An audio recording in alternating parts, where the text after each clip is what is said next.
கேள்வி பார்வையாளருக்கு வணக்கம். இந்த நேர்காணலில் நாம் சந்திக்க இருக்கும் சிறப்பு விருந்தினர் மதுரை உயர்நீதிமன்ற வழக்கறிஞர் மானகிரி செல்வகுமார் அவர். சார் வணக்கம். வணக்கம். பெரிதும் எதிர்பார்க்கப்பட்ட அமைச்சரவை பட்டியல் இன்றைய தினம் வெளியாகிருக்கிறது. அமைச்சர்லாம் ஆயிருக்காங்க. விசிகா, யுஎம்எல் போன்றவங்க திமுக கூட்டணியில் நின்று வெற்றி பெற்று தற்போது தாவேகாவுக்கு வெளியிருந்து ஆதரவு கொடுக்கணும்னு ஒரு கருத்தை வச்சு கொண்டிருந்த கம்யூனிஸ்டுகள், விசிகா, அதே மாதிரியான இஸ்லாமிய இயக்கங்கள்லாம் தற்போது அமைச்சரவையில் இடம்பெற்றிருக்காங்க.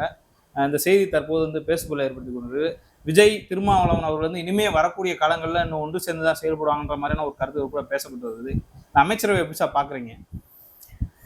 அமைச்சரவை மாற்றத்தை ஒரு விதத்தில் நம்ம ஆதரிக்கலாம். இந்த ஆதி திராவிட நலத்துறைன்றத சமூக நீதித்துறைன்னு மாற்றுறதுல எனக்கு பார்த்தீங்கன்னாக்க இப்போ ஒரு சின்ன ஒரு இதுன்னு வச்சுங்களேன். ஆனால் அது சமூக நீதியோடு அந்த செயல்படுற துறையாக இருக்கிறதா அந்த பேரளவுக்கு பண்ணியிருக்காங்கன்றது அதில் பார்த்தீங்கன்னாக்க உறுதிப்பட சொல்ல முடியாது.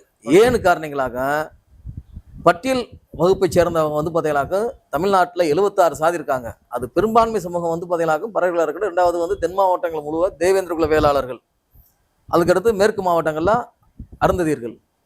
இப்போ இந்த இந்த நம்ம தமிழக வெற்றிக்கழக அரசுல எல்லாரும் சொல்றாங்க, பெருமையா சொல்றாங்க, பட்டியலினத்தவருக்கு 8 பேரை கொடுத்துட்டாங்க, 8 பேரை கொடுத்துட்டாங்க, 8 பேரை கொடுத்துட்டாங்கனாக்க அதுல சமூக நீதியோட வழங்கப்பட்டிருக்கா இந்த பட்டியல இருக்க மக்களுக்கு?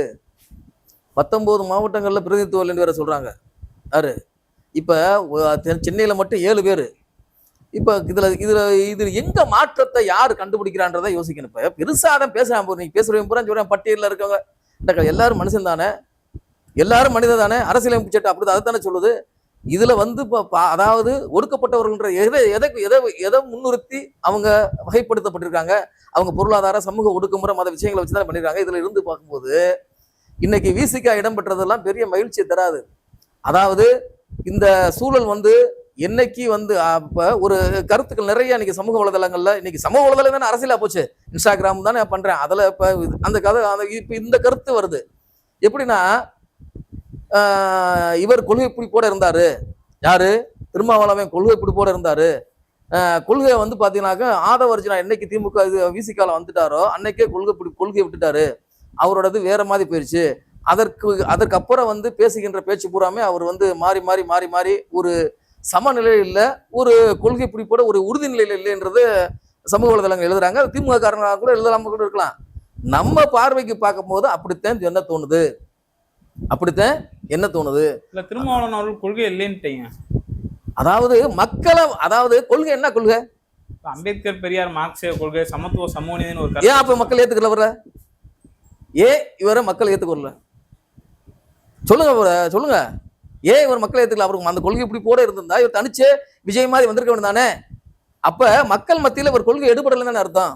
என்னைக்குமே ஒரு பட்டியலில் இருக்கக்கூடிய அத்தனை சமூகங்களை நசுக்கிக்கிட்டு நாங்க தான் சொல்லி பெரும்பான்மையா இருக்குன்னு சொல்லிட்டு எல்லா பதவிகளையும் பறிச்சுக்கிட்டு எல்லா வாய்ப்புகளையும் பிரிக்கும் போதுதான் தேவேந்திர குல வேளாளர்கள் இன்னைக்கு பட்டியல் மாற்றத்தை குறித்து பேச வேண்டிய அவசிய நிலை எங்க இருந்துச்சுன்றதை யோசிக்கணும்.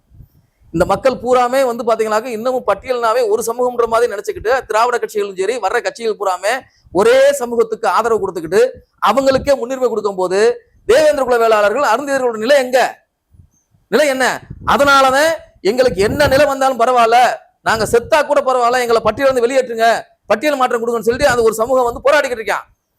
இப்ப அந்த போராட்டத்தை நம்ம என் போன்றவர் பாத்தீங்கன்னாக்க இந்த சமூக நிலை கருதி நாங்க பாத்தீங்கன்னாக்க கொஞ்சம் அதை இது கொஞ்சம் நாளாகட்டும் அப்படின்ற போது தடுத்து நிப்பாட்ட பார்த்தான். இப்ப அது சரின்றது மாதிரி இந்த நிலையில இந்த அரசியல் சூழல அதுவும் சரிதான், நமக்கு என்ன ஆனாலும் பரவாயில்ல, நம்ம பட்டியல இருந்து வெளியேறணும், பட்டியல் மாற்றம் வேணும் அப்படின்ற ஒரு சூழலை தள்ளியிருக்காங்க. காரணம் அதுக்கு திருமாவளவன் போன்ற அரசியல் தலைவர்களும் காரணம். திருமாவளவன் யாரு? எங்க இருந்து வந்தாரு? எங்க இருந்து பாலபாடம் கத்துக்கிட்டாரு?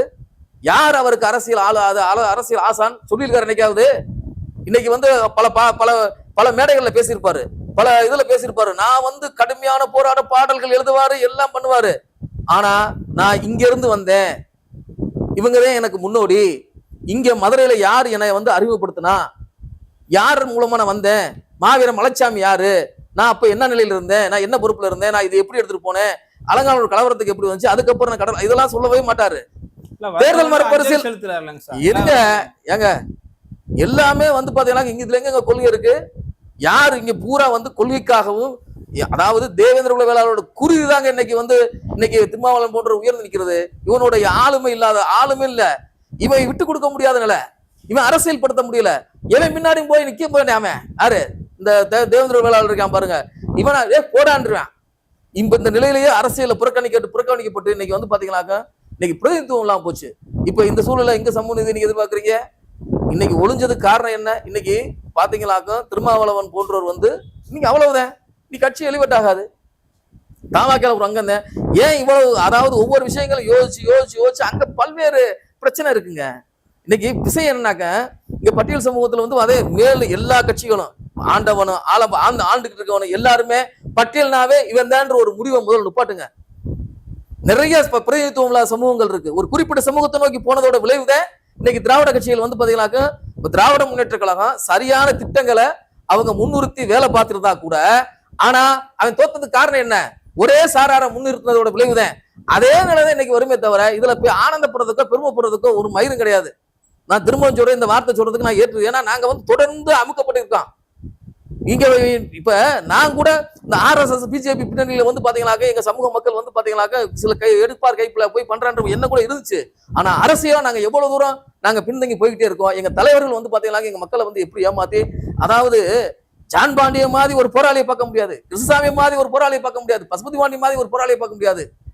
இதுல எந்த வகையில வந்து இன்னைக்கு திருமாவளவன் இவங்களுக்கு இணையாவாரு சொல்லுங்க? இன்னைக்கு இணையா எந்த அளவுக்கு இணையாவாரு? தமிழ் தேசியம் என்பது போலிங்க. தமிழ் தேசியம் பேசுறேன் போலிங்க. தமிழ்ல வேற தமிழ்நாடு வேறங்க. நான் சொல்றேன், நானு தமிழ் தேசியம் பேசுனா இங்க தமிழகம் வந்து பாத்தீங்கன்னா தமிழகத்துக்கு மேல ஆதரவு இருந்தா இன்னைக்கு தமிழ் அந்த இனப்படுகளை தடுத்து நிப்பாட்டி இருக்கலாம். அவன் பேசி காசுதான் வாங்கினானே தவிர தமிழ் மக்களை வந்து பாத்தீங்கன்னாக்க ஒரு உணர்வா தமிழ் உணர்வை திறந்து தவறிட்டியா. இது நான் சொல்லல, ஜி தமிழ் தொலைக்காட்சியில அந்த காலகட்டத்துல ஒரு தமிழ் ஈழத்தை சேர்ந்த ஒரு சகோதரர் வந்து அழகா வந்து பாத்தீங்கன்னாக்க அவர் வந்து பேட்டி கொடுக்கிறாரு.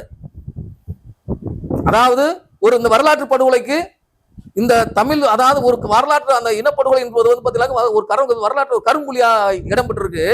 அதுக்கு வந்து பாத்தீங்கன்னாக்க இந்த தாய் தமிழகம் பதில் சொல்ல வேண்டும் அப்படின்ற கேட்கும் போது நெறியாளர் உங்களை மாதிரி என்ன இப்படி சொல்றீங்க?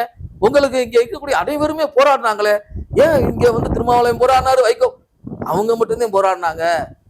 அவன் சொன்ன பதில் இந்த மக்களை உணர்வா தட்டி எழுப்பல.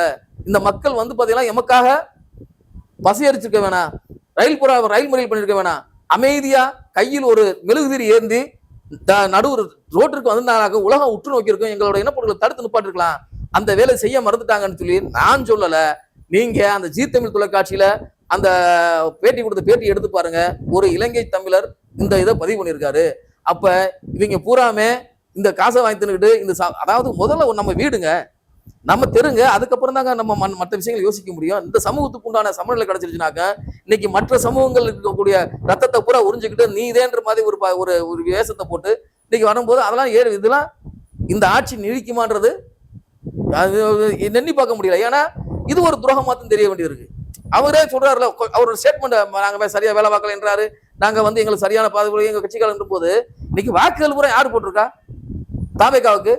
தென் மாவட்டம், அதாவது வட மாவட்டங்கள்ல பூராமே வன்னியர் மக்கள் அவங்க ஒற்றுமையா இருந்து அதிமுக வாக்கு வச்சிருக்காங்க, பாராட்டலாம். நடிகருக்கு வாக்களிக்கல. அதனாலதான் வந்து பாமக 4 சீட் ஜெயிச்சிருக்கு, அதிகமா வந்து அதிமுக ஜெயிச்சிருக்கு. ஆனா திமுக தோத்ததுக்கு காரணம் யாரு?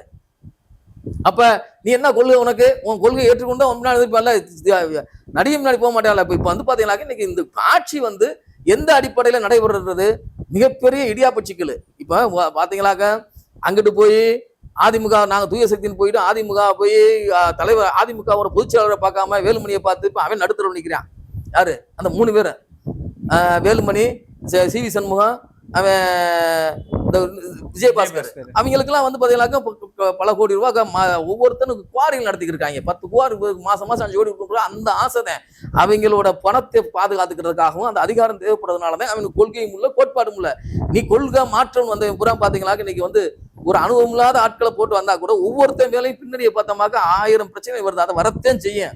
ஆனா இது வந்து ஒரு பெரிய மாற்றத்தை உருவாக சமூக நீதி நிலைநிறுத்தமாக்க என்னை பொறுத்த வரைக்கும் இதெல்லாம் வந்து ஏதோ ஒரு வேஷம்தான், இது நீடிக்காதுன்றது என்னோட கருத்து. இதுல காங்கிரஸ் ஏற்கனவே வந்து திமுக முதுகுல குத்துற மாதிரியான காலவாரியக்கூடிய சம்பவத்தை கூட பார்த்தோம். தற்போது திருமாவளவன், UML போன்ற கட்சிகளும் அதே நிலைப்பாடு எடுக்கிறாங்களா? காங்கிரஸ் ஒரு மானம் கட்டவன், அவன் தனியா நின்று ஜெயிக்க முடியுமா? அவன் எப்படான்னு இருக்கான். அவன் இந்த இனத்தை அழைச்சிட்டு போய் ஓடி போயிட்டு அங்க இருக்கவே பூராமே பண்ணையாரத்தான் இருப்பேன். நானும் அந்த காங்கிரஸ்ல இருந்தே வந்தேன். அவன் வந்து தலைவர் அரசியல் பண்றவன். அங்க போய் அவனுக்கு கூட்டி கொடுத்து மாட்டி அங்க அங்க இந்த தாங்க என்னை கேட்டாங்க அந்த தலைவர், முன்னாள் இருந்த தலைவர் வந்து உனக்கு என்ன லாபம் இருக்குன்னு கேட்டாங்க. உண்மை அதுதான்.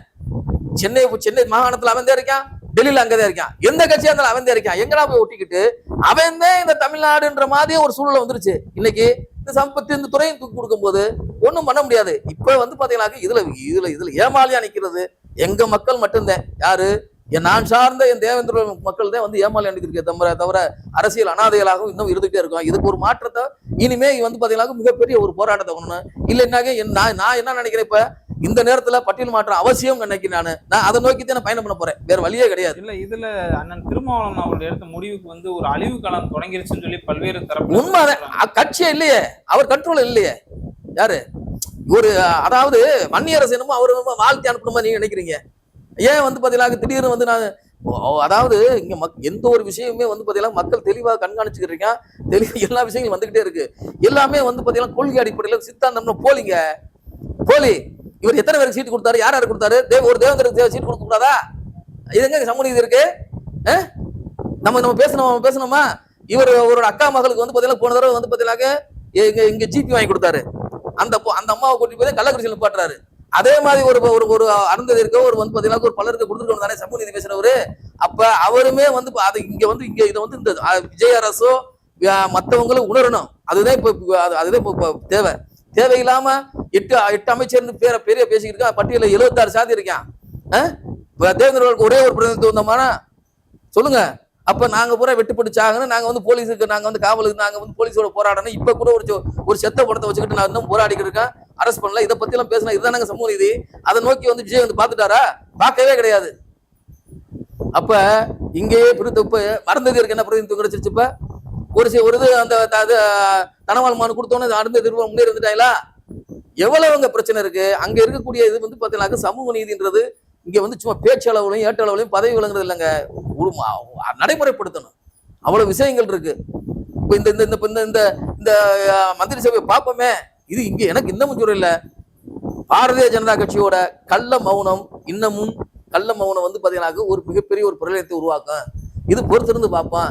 இதுல போய் இப்ப இந்திய மூணில் யூனியன் முஸ்லிமுக்கு இவங்க எல்லாம் போன உடனே இதுவுமே அது வந்து உண்மையிலேயே வந்து பாத்தீங்கன்னாக்க இங்க தாவேக்கா வந்து முழுக்க ஆதவ அர்ஜுனா மூலமா தான் இயக்கப்படுறது நல்லா வெட்ட வெளிச்சமா தெரியுது. அது பிஜேபியோட பின்னணியா என்னன்றது போக போக தெரியும். ஒருவேளை பிஜேபிக்கு எதிரானதா இருந்தா இந்த ஆட்சி நீடிக்காது. அப்ப பிஜேபிக்கு ஆதரவா இருக்கும்னாக்க இவரு கொள்கைக்கு எதிராக விலை போயிட்டு தான் அர்த்தம். யாரு? உங்க திருமாவளவன அப்படித்தான் யோசிக்க வேண்டியிருக்கு. அது பேசாம அப்ப இவரு வந்து பிஜேபிக்கு ஆதரவா போயிட்டாரு. அதுதான் உண்மை. பிஜேபி ஆதரவு எல்லாம் உண்மை பண்ண முடியாதுங்க. அது நாங்க அதுக்கு எதிராக போறாரு, கொள்கை எதிராக போறாங்க. இப்ப இன்னைக்கு இப்ப அணியரசு அன்னைக்கு வந்து பாத்தீங்கன்னாக்க வந்தே மாதரம் வந்து முதல்ல வந்து நீங்க தமிழ் தாய் வாழ்த்த 3வது எதிர்ப்பு வச்சாரு. இன்னைக்கு நான் பதவி எடுக்க மாட்டேன்னு சொல்லிட்டு வந்திருக்க தானே என்னங்க? அப்ப எல்லாமே எதை நோக்கின்றத மக்கள் புரிஞ்சுக்கணும். வட இந்தியாவுல ராம்விலாஸ் பாஸ்வான், சிராக் பாஸ்வான், மாயாவதி போன்ற ஒடுக்கப்பட்ட மக்களுடைய தலைவர்கள் வரிசையில திருமாவளவன் போறாரா பாஜக நோக்கி நகரா? இருக்கலாம். அவங்க வந்து அதை என்னைக்கு மக்களை கைவிட்டாங்களோ அவங்க வந்து பாத்தீங்கன்னா அவங்க மக்களால் துடைத்தேதி போடுவாங்க. அம்பேத்கர் அதை நான் திரும்ப சொல்றேன். அம்பேத்கர் படத்தை வச்சுக்கிறதோ, அம்பேத்கரை வந்து பத்தி பேசுறதோ, அம்பேத்கரை நாங்க வந்து பாத்தீங்கன்னா கொண்டாடுறதோ கிடையாதுங்க. அம்பேத்கரை முழுசா உள்வாங்கணும். எல்லாருமே அம்பேத்கர் ஆக முடியாது. குறைந்தபட்சம் அவர் மாதிரி நடக்க முற்படணும். இவன் எவன் நடந்திருக்கான்னு சொல்லுங்க. நான் அதே சொல்ல, நான் திரும்ப சொல்ல, ஒரு மமதை இருக்கு எனக்கு. நான் ஏன்னு சொல்லுனாக்க நாம் வந்து நம்ம பேசணும். ஏன் அளவு கூட எந்த ஒரு வேலையுமே திருமாவளவன் கட்சிக்காரன் செய்யலைன்னு நான் சொல்ல வரேன். நான் பாப்பா நான் வழக்குகள் போட்டிருக்கேன். அது இந்த சமூகத்துக்கு உண்டானது இருக்கு. அந்த சமூக நீதித்துறை இனிமே எப்படி செயல்படுறதா பாவா நீ வருங்காலங்களை பார்ப்போம். நம்ம சட்ட போராட்டங்களை தொடங்குவோம். ஓகே சார், போதும். நன்றி சார். நன்றி.